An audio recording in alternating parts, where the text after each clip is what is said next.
Assalamualaikum warahmatullahi taala wabarakatuh. Salam sejahtera, salam satu Malaysia, salam madani. Salam dari 3M Auto Workshop Kota Kinabalu, Sabah, Malaysia. Alhamdulillah, ini merupakan penggambaran kedua untuk kereta turbo Preve yang hari itu di part 1, di mana dia ada bunyi zing, dia ada bunyi macam bearing pecah di turbonya, dan masalah kereta ini juga pickup tidak ada. Jadi penggambaran pertama kita dah ceritakan masalah dan ciri-ciri kerosakan pada turbo. Walaupun tiada asap putih macam penggambaran sebelum ni, dia tiada asap langsung, tetapi ada bunyi krik-krik macam bunyi zinc bergesel, dan juga macam bunyi bearing bunyi bearing berdesing lah. Dia bergesel sama besi. Jadi masalah dia sekarang ini, adakah selepas kita ganti turbo baru, masalah ini sudah selesai dan pickup sudah ada? Ya, alhamdulillah kita telah pasang turbo sudah, dan di hadapan saya ni ada satu turbo yang lama dia. Jadi sebelum kita lebih lanjut membahas tentang Preve CF ini, Preve turbo, apa-apa pekerjaan kita mulakan pekerjaan yang baiklah ya. Kita mulakan dengan bismillahirrahmanirrahim. Semoga pekerjaan kita diberkati dan dimuliakan oleh Allah Subhanahu wa taala. Jadi berbalik kepada persoalan part 2, kereta Preve ya, turbo masalah, kita telah buka, dan ini turbo dia yang kita telah di part 1, kita tidak sempat buka, dan inilah keadaan turbo dia. Dan persoalan mungkin ada yang tanya, boleh tak kita ganti kit ataupun dia punya set sahaja yang di dalam tu? Okey, kita tengok ini turbo dia. Kita kenali dulu. Ini namanya bypass solenoid. Ini bypass solenoid ni. Ni bypass solenoid. Dia ini yang tidak ada, kalau turbo jenis begini ni, jenisnya yang tidak ada delay biasanya. Tidak ada delay lah, pickup dia responsif lah. Kalau ada yang begini dia pakai elektronik, dia lebih responsif berbanding dengan turbo yang menggunakan manual. Yang ini solenoid wastegate. Ini wastegate dia, ini wastegate. Sebelum kita buka nih wastegate. Jadi sebenarnya kalau kereta ni masalah pada dia punya elektronik, kita boleh ambil balik nanti, ataupun boleh kawinkan selepas. Sebab yang dia beli ni owner dia sendiri beli ya, bukan original macam China punya. Aku pun tidak tahu berapa lama dia boleh tahan. Cuma kita pesan dengan owner untuk jaga minyak hitam. Jadi setelah kita buka, ini just buka dia punya cincin saja ni. Dia punya bracket ni antara blade ini blade turbine dia. Yang sebelah sini di kanan saya ni blade compressor, ini turbine dia. Jadi bila asap tu tekan dari sini masuk, dia akan pusing ini blade sebelah ni. Ini. Kita sudah buka. Nah, ini. Yang hari itu kita penggambaran pertama kita sudah nampak. Sekarang ini penggambaran part 2 kita buka lagi satu kali, dan kita telah buka, kita cabut ni wastegate. Kita try buka saja. Kita tidak belajar tutorial cara buka, kita dah buka sedia. So inilah keadaan dia ya, keadaan turbo dia. Nah, nampak ni dia punya, ini kompresor yang pergi ini. Kita tengok ini yang patah tu. Ini dia duduk sini, nampak kameramen kasih jalan jelas tu patah. Nampak ni nampak tu sub dia ni. Kita pusing. Ni patah dia. Dia punya patah yang ini, dia duduk sini. Sepatutnya bila kita pusing sini, kameramen boleh, kita pusing sini, ini pun kena berpusing. Jadi yang pusing ini berpusing, ini tidak berpusing. Sedangkan yang kita mau adalah kompresor ni untuk menekan udara tu adalah yang ini. Yang ini penggerak utama itu turbine dia, tapi dia juga yang patah. Sebab itu pickupnya tidak ada. So dia sudah patah di sub turbine sub dia ni bersambung dengan compression sub ni. Dia bersambung ni satu sub yang sama. Tetapi dia patah disebabkan oleh tiada minyak masuk. Minyak dia kalau kita nampak di sini, ini minyak masuk ni, ini minyak masuk. Dia duduk begini, minyak masuk, ini minyak keluar. Kita nampak kotoran dia tu sumbat, tapi dia bukan sumbat di return minyak. Dia sumbat di sini, yang masa video pertama kita ada tengok nut nipple dia input masuk tu. Ni dia sumbat di nut dia tu, disebabkan mungkin minyak diorang tidak jaga. Jadi patah dia punya turbine blade ni. Yang ini dia punya siput lah.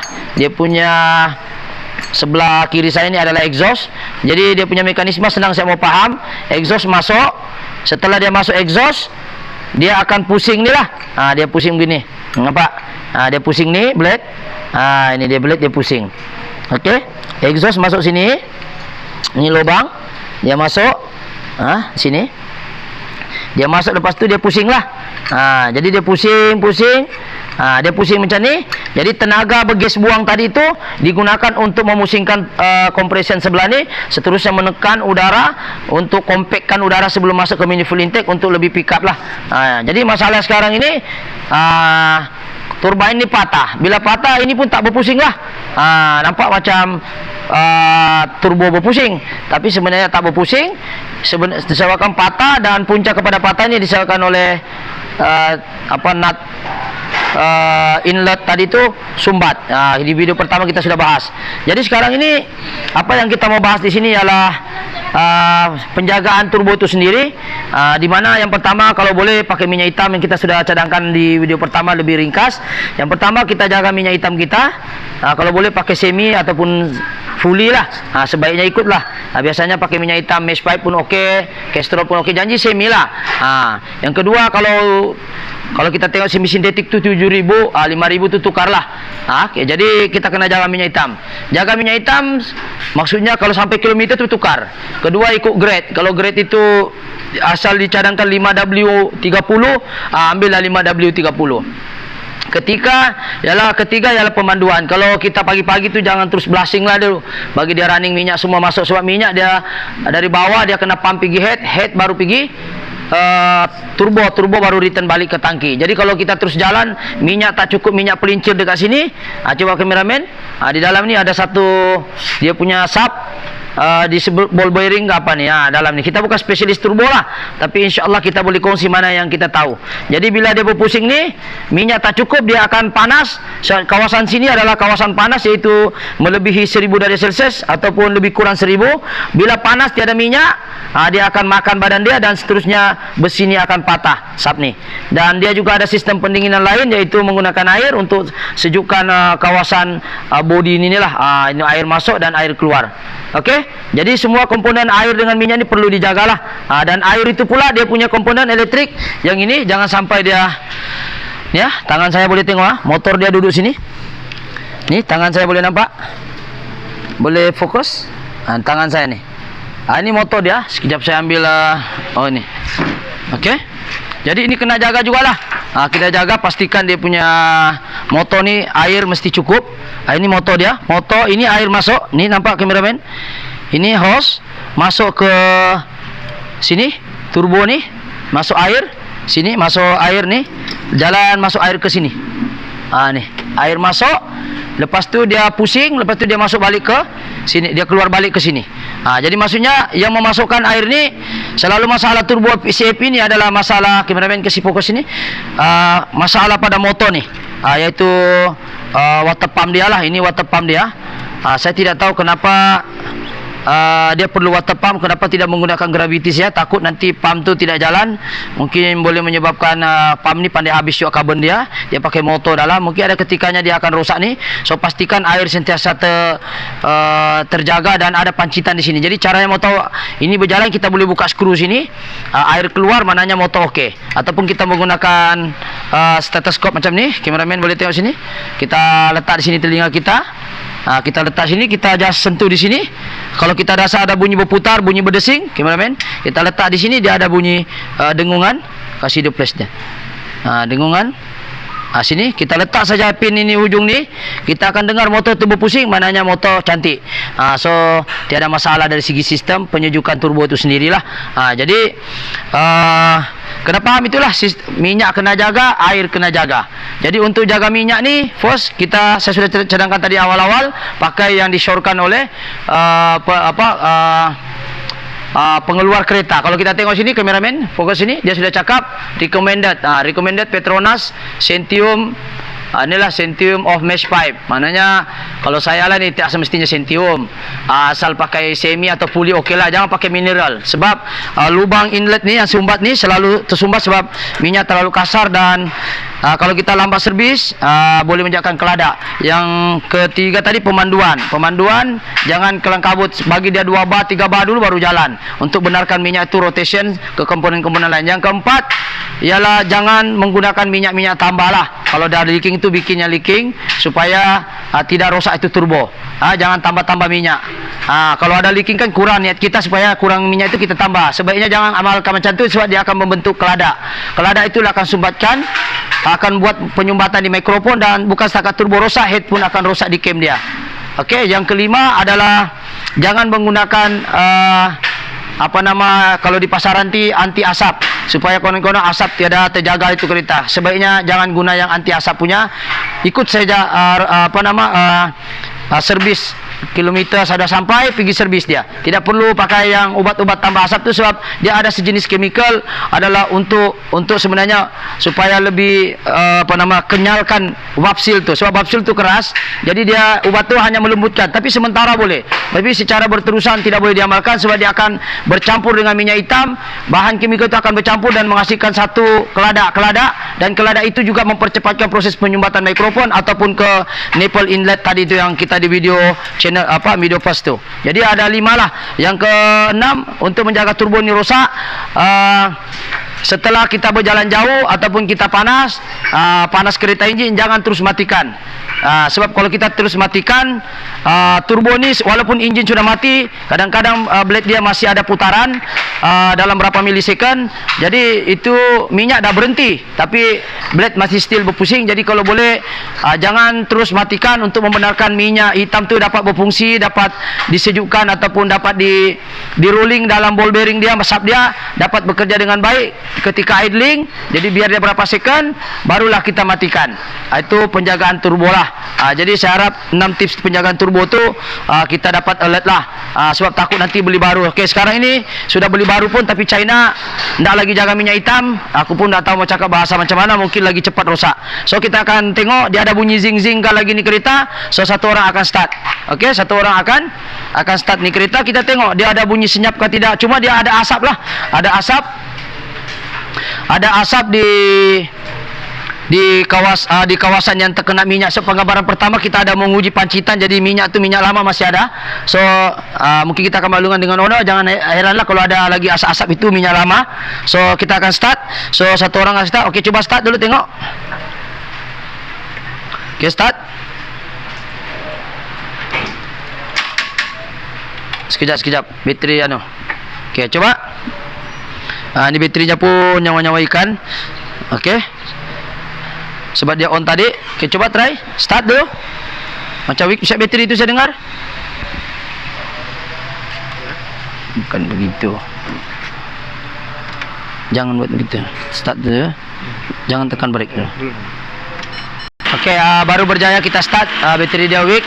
So kameramen boleh ke sini kita tengok. Ini turbo yang kita telah pasang. Okey. Jadi ini turbo baru lah, bukan baru original lah. Kalau kita tengok ownernya beli ni China. Coba kameramen sini. Sini. Ini ada stiker merah. Stiker merah ni bolehlah pakai dulu kan. Memang China lah, tapi boleh lah. Okey, jadi sekarang ini kita sudah start dan tiada sudah bunyi berdesing, pickup pun okey. Cuma ini kereta tidak dapat tes sebab minyaknya mau habis. Coba kameramen tengok minyak dia.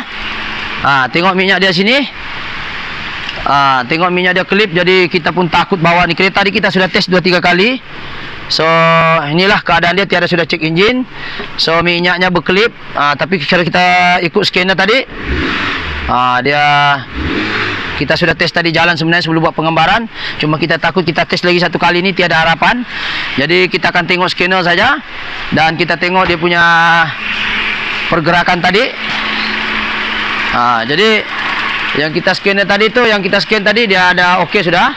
So kita tengok berapa minit sudah kameramen? Kalau kita tengok di grup tadi kita tengok pasal kita terpaksa buat video tadi. Ini yang kita buat video. So kalau kita tengok dia punya turbo, engine speed, dia pandai. Sorry kalau goyang-goyang, sebab yang tukang kameramen pun macam kena ya gegar-gegar nih. Jadi dia boost requisition valve, dia open, off dulu. Kita tengok pergerakan dia apa. Kita tes tadi dia okey juga. Tengok dulu. Kita perhatikan perkataan tu, ayah, bergoyang-goyang oh. Pening ini kameramen ini. Boost recirculation valve. On tengok pergerakan on tu. Maknanya boost bekerja dengan baik. Minta maaf lah kameramen tadi yang buat penggambaran ni gegar-gegar. Mungkin dia belum makan kali. Ya, jadi apa yang penting kereta ni satu tiada bunyi. Yang kedua boost ataupun solenoid boost tadi bekerja dengan baik. Yaitu dia ada dua di sini. Satu adalah wastegate punya solenoid, yang kedua bypass punya solenoid. Bawah tu motor dia. Nampak ya? Yang ini sini. Ini sekali lagi saya ulang. Yang ini wastegate punya solenoid, wastegate. Yang ini bypass solenoid ataupun motor. Jadi dapat bekerja dengan baik. Jadi saya rasa itu saja perkongsian. Saya bagi tips bagaimana kita menjaga turbo. Satu, yang kedua, tiada sudah bunyi bising di sini. Di kawasan ni kalau kita dengar tiada bunyi pun. Ni bunyi titit tu. Kalau bunyi titit tu yang ini. Ini bunyi titit. Ini semua temporal. Dia ada solenoid begini memang ada kerjanya titit. Ini kanister kanister ni memang bunyi-bunyi lah. Apa boleh buat? Ini kalau kita nak settle tu kita buat penggambaran lain. Ya, itu dia ada bunyi titit itu bikin bising. Jadi yang penting tugas kita adalah turbo. Turbonya alhamdulillah okey. Dan kalau kita scan macam okey juga. Kita tengok sini. Kita tengok read. Okey, kita try.